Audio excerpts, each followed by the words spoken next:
We will now perform a container loading operation. Click the Create Loads by Container Size button. This will take you to the loading configuration screen. Select the container type and provide a description for the load. It is mandatory to enter the loading date.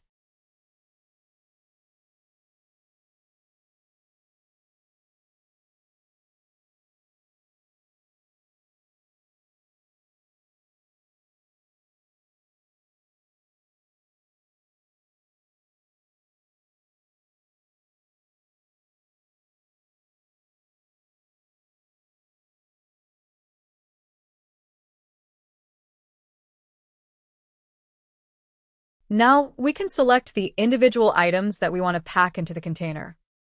This can include one or more individual items. Please note that all individual items must be located at the same location. Packing items located at different locations is not possible.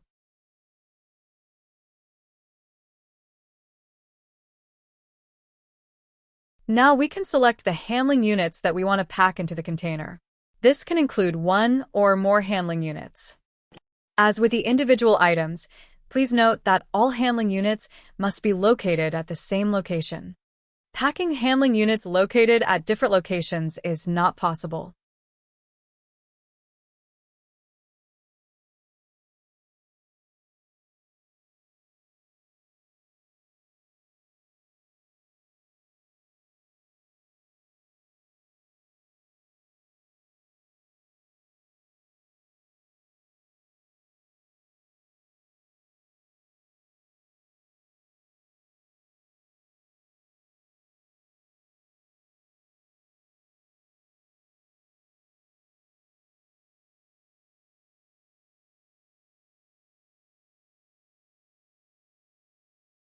Once you have completed your selection, click the Save button.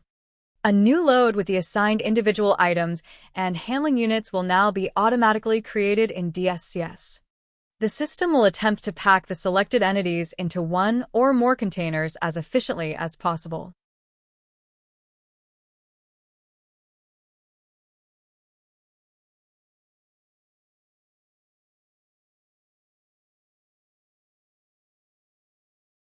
As we can see, 2 loads, 1 of 2 and 2 of 2, have been created.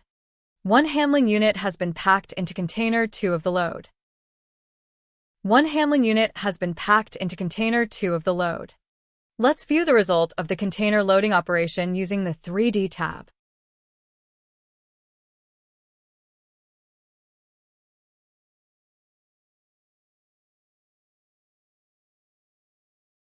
Container 1 of the load contains all other individual items and handling units.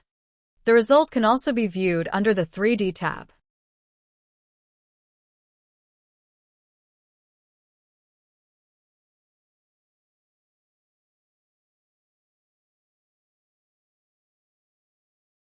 You can move the container model in all directions with the mouse, or you can use the rotation controls located in the lower right part of the screen to position it as desired.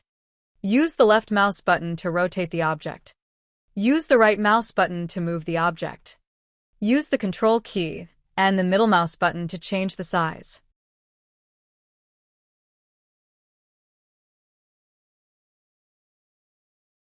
Thank you for your attention.